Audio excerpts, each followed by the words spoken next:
পরিবেশ সৃষ্টি হয়েছে। এই পরিবেশ অক্ষুণ্ণ রাখতে হবে।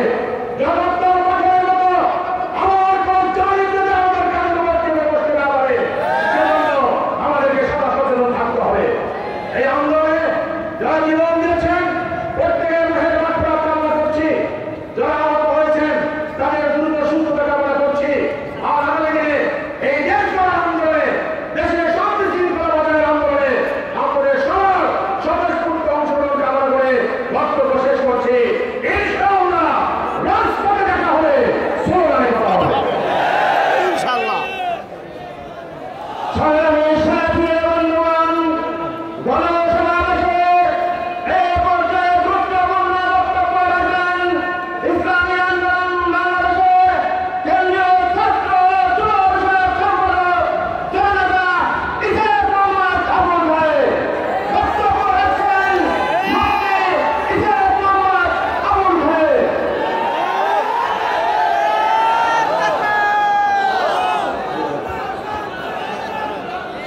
আসসালামু আলাইকুম ওয়া রাহমাতুল্লাহ।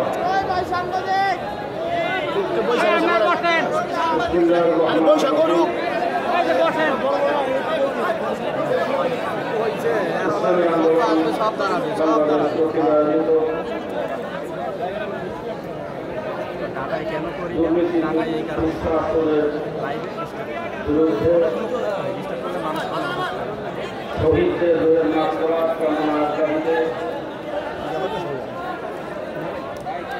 আজকে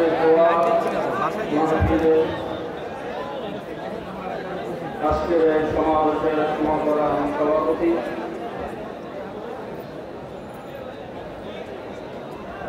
আমাদের আমির হযরত মাওলানা মুফতি মুহাম্মদ সাল্লাল্লাহু আলাইহি ওয়াসাল্লাম আলিয়া জাতীয় উদ্দেশ্যে ভাষণ দান করবেন, বক্তব্য রাখবেন। সিনিয়র নায়েবে আমির হযরত মাওলানা মুফতি মুহাম্মদ সাইদুল করিম জামাত আলিয়া সহ কেন্দ্রীয় নেতৃবৃন্দ, প্রিয় ভাইয়েরা, সংক্ষিপ্ত সময় আলোচনা করতে হবে। আমি শুরুতেই গভীর শ্রদ্ধা জ্ঞাপন করতেছি যারা আমাদের দেশকে স্বাধীন করার জন্য, তৃতীয়বার স্বাধীন করার জন্য অকাতর জীবন দিয়েছে। সেই আবু সাঈদ মুক্ত সহ সকল শহীদের রোহের মাগফিরাত কামনা করতেছি। শোকাহত পরিবারকে আল্লাহ সামনে জামিল ইখতিয়ার করার প্রতিষ্ঠান করেন। আমিন। শহীদদের অভাব আল্লাহ তার গায়েবী খাজানা থেকে পূরণ করেন। আমিন। অন্তর থেকে অন্তরস্থল থেকে দোয়া করতেছি।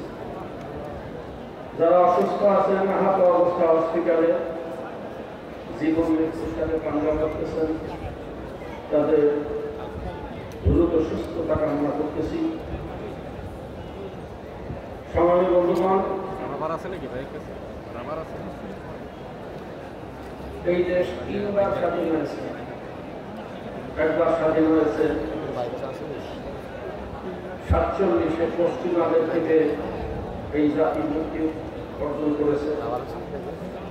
71-এ পাকিস্তান থেকে মুক্তি অর্জন করেছে। 2024-এ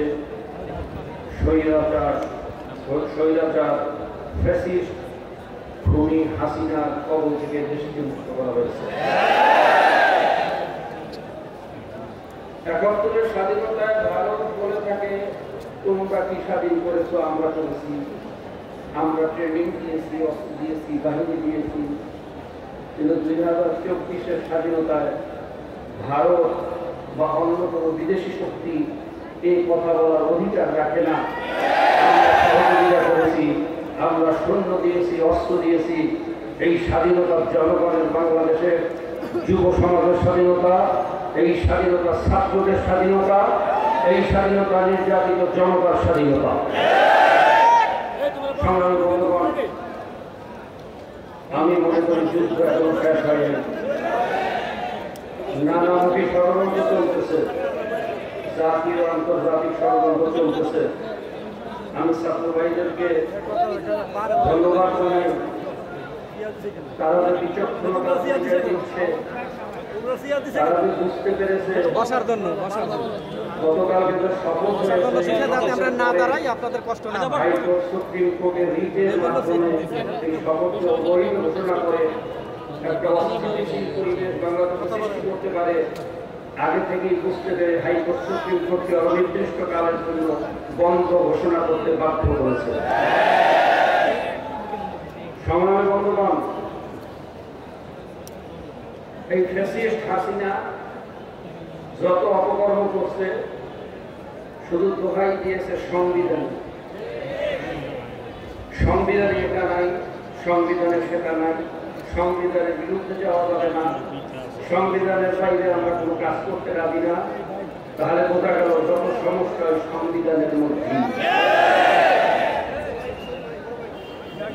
সরিষার ভিতরে ভূত থাকলে ওই সরিষা দিয়ে ভূত উঠানো সরল সম্ভব হয় না। সংবিধানের ভিতরে সমস্যা আছে বিধায়ী বারবার এই ৫৫ বছর যাবৎ বাংলাদেশে এই ফ্যাসিজম কায়েম হয়েছে, ফ্যাসিস্ট কায়েম হয়েছে, খুনি কায়েম হয়েছে, দুর্নীতিবাদ দুঃশাসন কায়েম হয়েছে। সংবিধানকে ভালোভাবে সাজিয়ে গুছিয়ে বিনির্মাণ করতে হবে। যেরকম কলম্বাস আমেরিকা আবিষ্কার করার পরে সেখানে কোনো সংবিধান ছিল না, সেখানে কোনো নীতিমালা ছিল না। এখন পর্যন্ত ব্রিটেনে 70% সংবিধান হলো মুখস্থ, 70% আইন হলো ব্রেনের মধ্যে, লিখিত কোনো আইন নাই। ঠিক তদ্রুপ আমরা এই বাংলাদেশকে নতুনভাবে আবিষ্কার করেছি। আমরা এই বাংলাদেশের আইন, আমাদের সংবিধান আমাদের জেহেন থেকে নতুনভাবে ঢালিয়ে সাজাতে হবে। তা না হলে মনে রাখবেন, কোনোভাবে যদি এই ফ্যাসিস্ট আবার ক্ষমতায় আসে, তাহলে যারা আজকে দেশকে স্বাধীন করার জন্য যুদ্ধ করেছি তাদের বিরুদ্ধে রাষ্ট্রদ্রোহী মামলা দিয়ে আমার এই ছাত্র এবং যুবকদেরকে সবাইকে ফাঁসিতে লটকানো হবে। এই সংবিধান সেই সংবিধান, তাদের সংবিধানকে এটাকে ঠিক করতে হবে, ঢেলে সাজাতে হবে। সংগ্রামী বন্ধুগণ, যুদ্ধ চলছে, যুদ্ধ চলবে, যুদ্ধ বন্ধ করা যাবে না।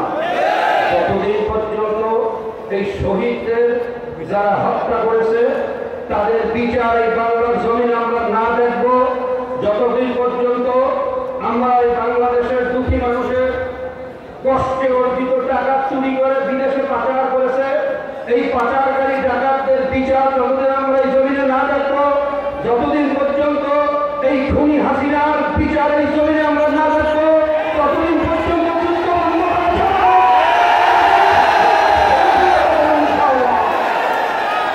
বন্ধুগণ, আমরা যে দুর্নীতি, দুঃশাসন এবং স্বৈরাচারের বিরুদ্ধে যুদ্ধ করেছি, যুদ্ধ করে স্বাধীন করার পরে আমরা কি দেখলাম? আবার সেই দখলদার, আবার সেই দুর্নীতি, আবার সেই চাঁদাবাজ বিভিন্ন স্থানে জায়গা দখল করতেছে। আমরা কি এই জন্য এই দেশকে স্বাধীন করেছি? আমরা কি এই জন্য বুকের তালে রক্ত ঢেলেছি? এই জন্য কি আবু সাইদ গুলির সামনে বুক পেতে দিয়েছে? না, এমন কোন সিদ্ধান্ত নেওয়া যাবে না যেই সিদ্ধান্তের কারণে আবার এই ফ্যাসিবাদ ক্ষমতায় আসতে পারে।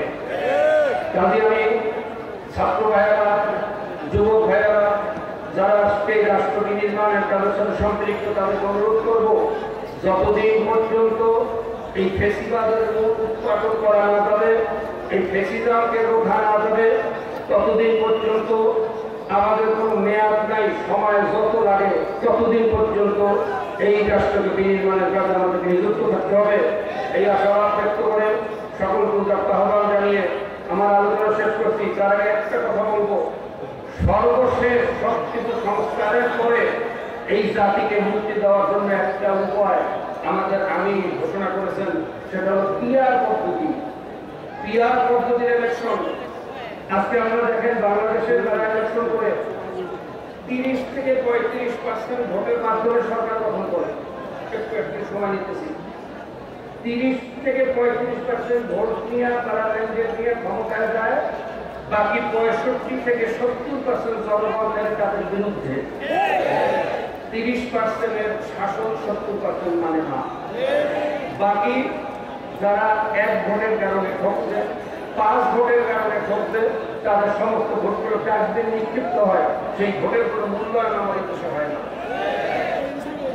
আর পিআর পদ্ধতি নির্বাচনে মার্কার উপরে নির্বাচন হবে, ভোটের আনুপাতিক হার অনুযায়ী সিট বন্টন হবে, আনুপাতিক হারে যে কয়টা সিট পায় তা নিয়ে সরকারে অংশগ্রহণ করবে, তখন সমস্ত জনগণের সম্পৃক্ততা একটা সরকার কায়েম হবে। এই সরকারের মাধ্যমে দেশে শান্তি আসা সম্ভব।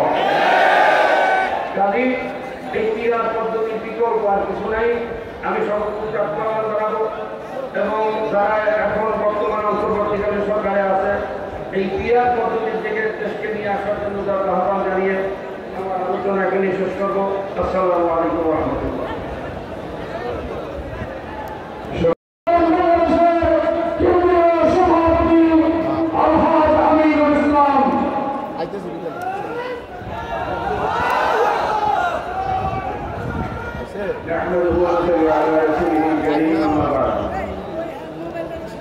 ইসলামী আন্দোলন বাংলাদেশ ঢাকা মহানগর দক্ষিণ কর্তৃক আয়োজিত আজকের এই গণসমাবেশের সংগ্রামী সভাপতি, উপস্থিত প্রধান অতিথি মহতারাম আমির, ইসলামী আন্দোলন বাংলাদেশ জাতীয় নেতৃবৃন্দ, আপনারা জানেন 1 সাগর রক্তের বিনিময়ে 1971 সালে আমরা স্বাধীনতা এনেছি, কিন্তু সেই স্বাধীনতার সুফল মুষ্টিমেয় গোষ্ঠী কতক লোক ভোগ করতে পেরেছে, দেশের জনগণ ভোগ করতে পারে না। 30 লক্ষ লোক শহীদ হয়েছে, শহীদের আত্মীয় স্বজন কোনো ফায়দা পায় নাই।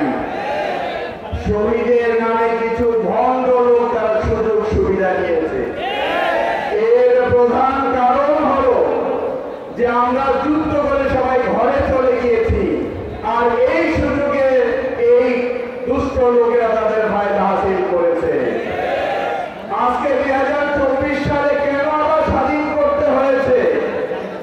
69-এ ভোটের অধিকার বাংলার জনগণ পেয়েছে, কিন্তু 2008 সালের পরে এই 3টা নির্বাচনের জনগণ ভোটের অধিকার পর্যন্ত পায় নাই। আমি বলতে চাই আমাদেরকে সজাগ হতে হবে।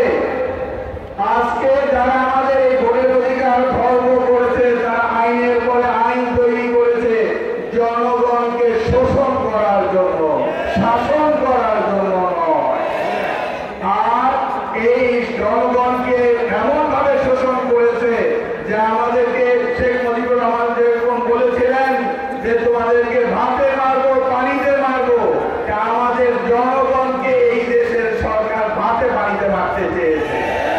তারপরেও যখন পেটে পাথর এনে জনগণ দাঁড়িয়েছে, তখন সরকার মনে করছে এ তো ভাতেও মরবে না, পানিতেও মরবে না, তখন জনগণের টাকা কেনায় বুলেটের মাধ্যমে আমাদের মারার চেষ্টা করা হয়েছে। কিন্তু বাংলার জনগণ আবু সাইদ দেখিয়ে দিয়েছে খালি হাতে বুলেটের সামনে কিভাবে দাঁড়াতে হয়। সেই নীতি অনুসরণ করে যখন ছাত্র জনতা এইভাবে দাঁড়িয়ে গেছে, তখন সরকারের সর্বোচ্চ পদক্ষেপ কোনো কাজে লাগে নাই।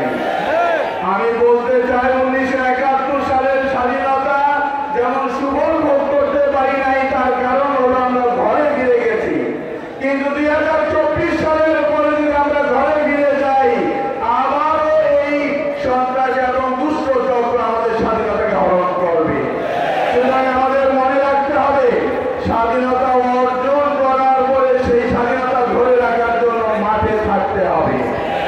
আমি বলতে চাই আজকে যদি যারা এই সন্ত্রাসী কার্যক্রম করেছে, যারা জনগণকে হত্যা করেছে, তাদের যদি বিচার না হয় তারা পার পেয়ে যাবে। বর্তমান যে তত্ত্বাবধায়ক অন্তর্বর্তীকালীন যে সরকার হয়েছে, সেই সরকারের কাছে দাবি, আমি শহীদ আন্দোলনের পক্ষ থেকে বলতে চাই, আবু সাইদ যদিও ইউনিভার্সিটির ছাত্র, যদিও রোকেয়া বিশ্ববিদ্যালয়ের ছাত্র, কিন্তু তার বাবা একজন কৃষক। ঢাকা ইউনিভার্সিটির বহু নেতৃত্ব আছে যার বাবা কোনো শ্রমিক অথবা কৃষক, কিন্তু আমরা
কাজী আবুর রহমান।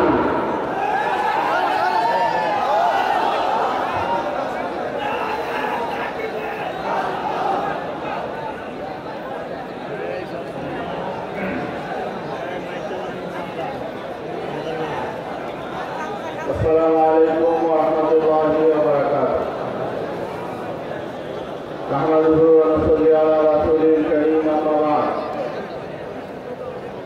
ইসলামী আন্দোলন বাংলাদেশ ঢাকা মহানগর উত্তর দক্ষিণ কর্তৃক আয়োজিত আজকের এই গণসমাবেশের সংগ্রামী সভাপতি, আজকের সমাবেশের প্রধান অতিথি, ইসলামী আন্দোলন বাংলাদেশের মহতারাম আমির, বাংলাদেশের শিক্ষিত বঞ্চিত গণমানুষের প্রিয় নেতা হযরত পীর সাহেব হুজুর ভাই, মঞ্চ উপস্থিত আজকের এই গণসমাবেশের বিশেষ অতিথি, ইসলামী আন্দোলন বাংলাদেশের মহতারাম সিনিয়র নায়েব আমির এবং এই 5 তারিখ 5 আগস্ট ছাত্র গণ অভ্যুত্থানের নেতৃত্ব প্রদানকারী জননেতা আল্লাহ মাওলানা মুফতি সৈয়দ মোহাম্মদ ফয়জুল করিম সাহেবের চরণায় সহ কেন্দ্রীয় নেতৃবৃন্দ, সাংবাদিক বন্ধুগণ ও আমার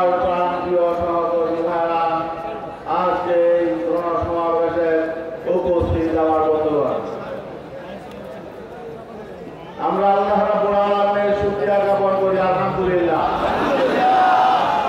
দেশ স্বৈরাচার মুক্ত হয়েছে। আমরা নতুনভাবে স্বাধীনতার স্বাদ গ্রহণ করেছি, কিন্তু আমাদের কাজ কিন্তু শেষ হয় না। নতুন দায়িত্ব আমাদের কাঁধে এসেছে। আজকে এই দেশকে যারা ধ্বংস করেছে, বিগত 16 বছর অবৈধভাবে ক্ষমতায় থেকে যারা দেশের সকল সাংবিধানিক প্রতিষ্ঠানগুলোকে ধ্বংস করেছে, দেশের অর্থনীতিকে ধ্বংস করেছে, দেশের সমাজ কাঠামোকে ধ্বংস করেছে, শিক্ষা ব্যবস্থাকে ধ্বংস করেছে, সংস্কৃতিকে ধ্বংস করেছে, ধর্মের উপর আঘাত করেছে, এই অপশক্তি যে অপকর্মগুলো করেছে, এই অপকর্ম থেকে দেশকে উদ্ধার করার জন্য আমাদের নতুনভাবে আন্দোলন সংগ্রাম শুরু করতে হবে। কিছু বিষয় আজকে পরিষ্কার করতে হবে। আজকে যারা অন্তর্বর্তী সরকারে আছেন, এই সরকারের প্রধান গোটা দুনিয়ায় খ্যাতিমান ব্যক্তি, বাংলাদেশের গর্ব ডক্টর মোহাম্মদ ইউনূস। আমরা বিশ্বাস করতে চাই, আশাবাদী হতে চাই, তার নেতৃত্বে বাংলাদেশ এগিয়ে যাবে, জনগণ শান্তি পাবে, শান্তি শৃঙ্খলা ফিরে আসবে। এই ডক্টর ইউনূসকে কিন্তু এই স্বৈরাচার হাসিনা পদ্মা সেতু থেকে টুক করে ফেলে দেওয়ার কথা বলেছিল, ঠিক আছে? কে টুক করে পড়ে গেছে, জনগণ দেখেছে। একজন অহংকারী মহিলা, এমন স্বেচ্ছাচারী নেতৃত্ব গোটা দুনিয়া ছিল না। এই স্বেচ্ছাচারী মহিলা বাংলাদেশে হাজারো মায়ের বুক খালি করেছে, শেষ মুহূর্ত পর্যন্ত গণহত্যা চালিয়েছে। আমাদের আজকে পরিষ্কার দাবি, এই হাসিনা সরকার মানবতা বিরোধী অপরাধ করেছে, গণহত্যা চালিয়েছে। অতএব এই আওয়ামী লীগকে বাংলাদেশের চিরদিনের জন্য নিষিদ্ধ করতে হবে। মানবতা বিরোধী অপরাধ এবং গণহত্যা যায় এই আওয়ামী লীগের যারা মন্ত্রী ছিল, যারা প্রশাসনে তাদের কথায় গণহত্যা চালিয়েছে, তাদেরকে বিশেষ ট্রাইব্যুনালে তাদের বিচার করতে হবে। মানবতা বিরোধী এবং গণহত্যা দায়ে তাদের মৃত্যুদণ্ড দিতে হবে। যারা বিদেশে পালিয়ে গেছে, এই সরকারের প্রধান, অবৈধ সরকারের প্রধান শেখ হাসিনা, সেও বিদেশে পালিয়ে গেছে, তাকে বিদেশ থেকে ধরে আসতে হবে, বিচার করতে হবে। এখনো কিছু কিছু মানুষ দেখলাম গোপালগঞ্জে লাঠি সোটা নিয়ে নেমেছে, প্রধানমন্ত্রীকে নাকি ফিরিয়ে আনবে। হ্যাঁ, তাকে কে পাঠিয়েছে বাইরে? এদেশের মানুষ তো তাকে যেতে দিত না, সে তো পালিয়ে গেছে। আমরা অবশ্যই তাকে ফিরিয়ে আনবো ইনশাআল্লাহ। হাসিনাকে ফিরিয়ে এনে তার প্রায়শ্চিত্ত ভেঙে তাকে ভোগ করাতে হবে। হাজারো মায়ের বুক খালি করেছে, মানবতা বিরোধী অপরাধ করেছে, দেশকে ধ্বংস করেছে, জাতিকে বিভক্ত করেছে। আমরা ঐক্যবদ্ধ জাতি, এখানে হিন্দু, মুসলিম, বৌদ্ধ, খ্রিস্টান, যে যে ধরনের থাক, যে যে শ্রেণীর থাক, সবাই আমরা ঐক্যবদ্ধ। কিন্তু আওয়ামী লীগ এই জাতিকে বিচ্ছিন্ন করেছে, বিভক্ত করে তা শোষণ করার চেষ্টা করেছে। আমরা গত শুক্রবার, আগের শুক্রবার এখানে বলেছিলাম, এই সরকারকে পুলিশ রক্ষা করতে পারবে না, বিজিবি রক্ষা করতে পারবে না, আর্মিও রক্ষা করতে পারবে না। রক্ষা কিন্তু করতে পারে না। জালেম জালেম আজ হোক কাল হোক, জালেমের পতন অবশ্যম্ভাবী। ইতিহাস থেকে তারা শিক্ষা গ্রহণ করে নাই। আমরা দুঃখের সাথে একটি বিষয় আমরা বলতে চাই, 5ই আগস্ট হাসিনা সরকারের, অবৈধ সরকারের পতনের পর গোটা বাংলাদেশে কিছু অনাকাঙ্ক্ষিত ঘটনা ঘটেছে। জালেমদের বিরুদ্ধে আমাদের আন্দোলন ছিল, সংগ্রাম ছিল, বৈষম্য বিরুদ্ধে আন্দোলন সংগ্রাম ছিল। কিন্তু আমরা নিজেরা তো জালেমের ভূমিকা অবতীর্ণ হতে পারি না। কেউ যদি অন্যায় করে থাকে তার বিচার হবে, কিন্তু কেউ নিজের হাতে কারো বিচার দায়িত্ব তুলে নেওয়া ঠিক হবে না। অনেকে বিভিন্ন জায়গায় অগ্নিকাণ্ড ঘটিয়েছেন, বিভিন্ন জায়গায় মানুষের উপর আক্রমণ করেছেন, ঘর বাড়িতে আক্রমণ করেছেন, ব্যবসা প্রতিষ্ঠানে আক্রমণ করেছেন, চাঁদাবাজি শুরু হয়ে গেছে। আওয়ামী লীগের লোকেরা যে সমস্ত জিনিস দখলে ছিল, রাতারাতি দেখা গেল অন্য একটা সংগঠনের এগুলো দখলে নিয়ে গিয়েছে। এই দখলবাজির রাজনৈতিক জন্যে ছাত্র সমাজ এই গণভাবে উঠে উত্থান ঘটায় নাই। এগুলো বন্ধ করুন। আজকে যারা দখলবাজির রাজনীতি আবার নতুন করে শুরু করেছেন, মানুষের জুলুম শুরু করেছেন, চাঁদাবাজি শুরু করেছেন, এগুলোর রিপোর্ট কিন্তু আমরা রাখছি, আপনাদেরকেও ছাড়া হবে না। আমরা অন্তর্বর্তী সরকারকে বলতে চাই, আপনারা কঠোর হস্তে দমন করুন। আপনাদের সঙ্গে সাথে আমরা আছি। ইসলামী আন্দোলন বাংলাদেশের নেতা কর্মীরা এই অন্তর্বর্তী সরকারের যে কোনো ভালো কাজের সাথে আছে। এই সরকার যাতে সফল হয় আমরা সেই চেষ্টা করবো ইনশাআল্লাহ। আরেকটা বিষয় বলতে চাই, আমরা যেমন এদেশের মানুষ আন্দোলন সংগ্রাম করেছি, আমাদের প্রবাসী রেমিটেন্স যোদ্ধারা আন্দোলন করেছে, কিন্তু দুঃখজনক বাস্তবতা হলো সেই ইউএইতে সংযুক্ত আরব আমিরাতে আমাদের সেখানে রেমিটেন্স যোদ্ধারা একটু প্রতিবাদ করেছিল। সেখানে যদিও প্রতিবাদ করা সেই দেশে আইনে নিষিদ্ধ, তারপরেও তারা আবেগের না প্রতিবাদে নেমেছিল। আমি বর্তমান এই অন্তর্বর্তীকালীন সরকারকে বলতে চাই, আপনারা এই রেমিটেন্স যোদ্ধাদেরকে সেখানে অ্যারেস্ট করা হয়েছে, 15 বছরের জেল দেওয়া হয়েছে, তাদেরকে জেল থেকে মুক্ত করে দেশে ফিরিয়ে আনার ব্যবস্থা করুন।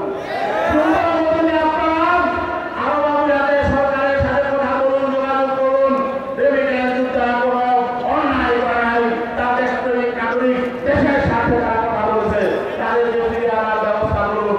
যারা বিদেশে বসে আন্দোলন করেছেন তাদেরকে আমরা অভিনন্দন জানাই, ধন্যবাদ জানাই।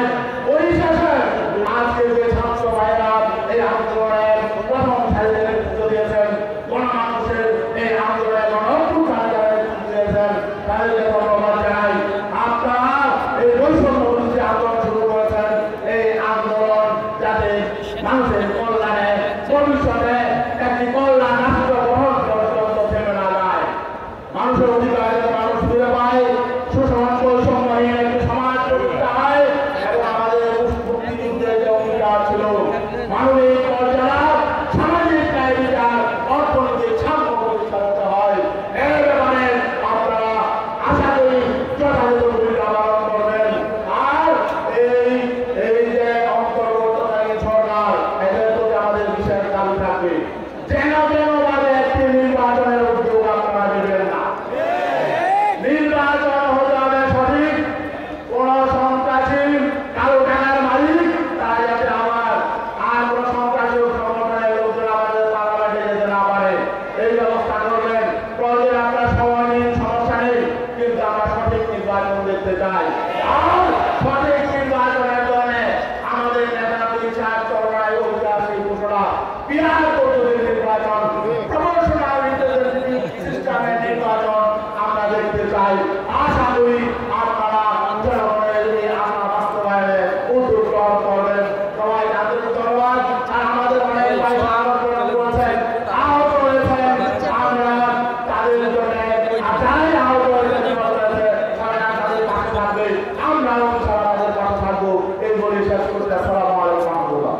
যাবেন বা কোথায় ভাই আপনি?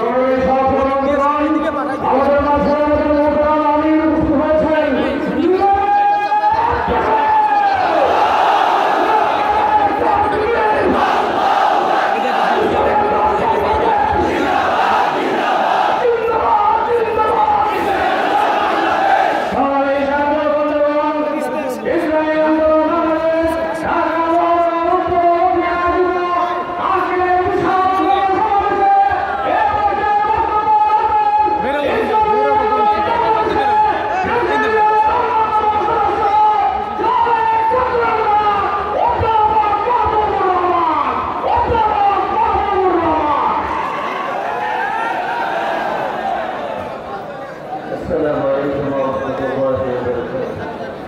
ইসলামী আন্দোলন ঢাকা মহানগর উত্তর দক্ষিণ শাখা আয়োজিত আজকের এই সমাবেশের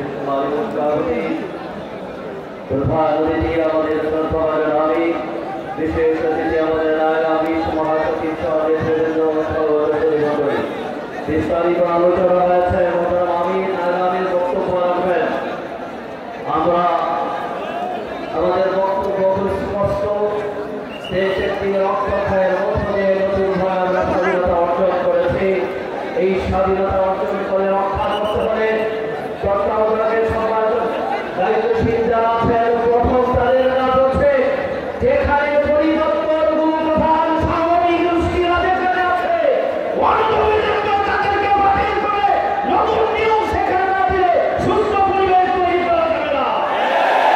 এবং প্রশাসনের মধ্যে আওয়ামী পন্থী যারা আগের দিন পর্যন্ত সচিবালয় সরকার আঙ্গুল হেলিয়েছে, এখন কিন্তু তারা কারা বদলাইয়ের শুরু করছে। এখন চিহ্নিত করে তাদের বিরুদ্ধে ব্যবস্থা গ্রহণ করা লাগবে।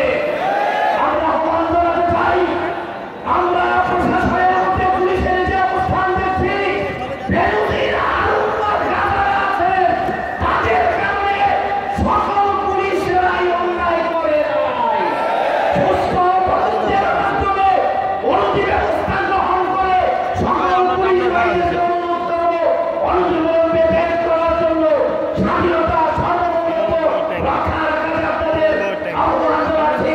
অনুজীবনকে আপনারা কাজে ফিরে আসুন, আমরা রাজি আছি, আপনাদের সাথে আমরা আছি।